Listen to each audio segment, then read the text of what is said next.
સુરતમાં માજી સૈનિક સુરત મહાનગર કચેરીએ પહોંચ્યા હતા। ભરતીમાં માર્શલ સહિતના હોદ્દા માટે માજી સૈનિકો માટે 10% જગ્યા અનામત રાખવાની માંગણી ઉઠી છે। તો માજી સૈનિક સેવા ફાઉન્ડેશનનું પાલિકા કમિશનરને આવેદનપત્ર આપ્યું હતું અને જણાવ્યું હતું કે દેશ માટે વર્ષો સુધી ફરજ બજાવતા સૈનિકોને સાચા અર્થમાં લાભ મળે તેવા પ્રયાસ કરવા જોઈએ।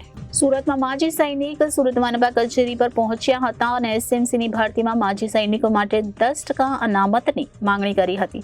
તો માજી સૈનિક સેવા ફાઉન્ડેશનનું પાલિકા કમિશનરને આવેદનપત્ર આપી રજૂઆત કરી હતી, જેમાં એસએમસીના ફાયર વિભાગમાં હાલમાં ચીફ ફાયર ઓફિસરની જગ્યા ખાલી છે, તો માર્શલ સબ ફાયર ઓફિસર અને ડેપ્યુટી ફાયર ઓફિસરની જગ્યા પણ ખાલી છે। તો ખાલી જગ્યા ઉપર ભરતી માટે કવાયત ચાલી રહી છે। તો માર્શલની ભરતી પ્રક્રિયામાં તો વેઇટિંગ લિસ્ટ પણ તૈયાર છે।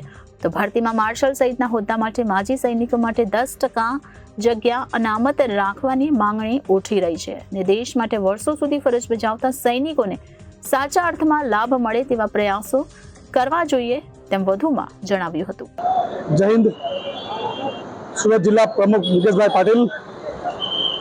આજે અમે જે આવેદનપત્ર આપવામાં આવ્યું છે એ અમારા માજી સૈનિકોને 10% અનામત મળવું જોઈએ।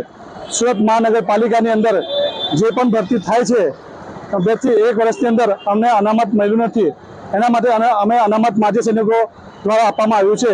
સુરત કમિશનર અને સુરત મેયર સાહેબને આપવામાં આવ્યું છે। કેટલા લોકો તમે અહીંયા આવેદનપત્ર અમે ટોટલ 20 થી 25 લોકો આવ્યા છે।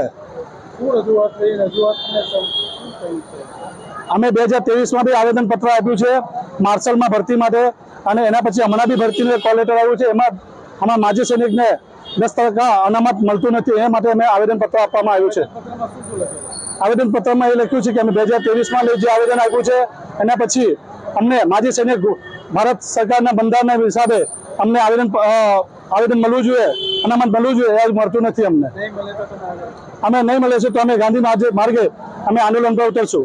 Reporter Arvind Rathod, Janadesh news, Surat.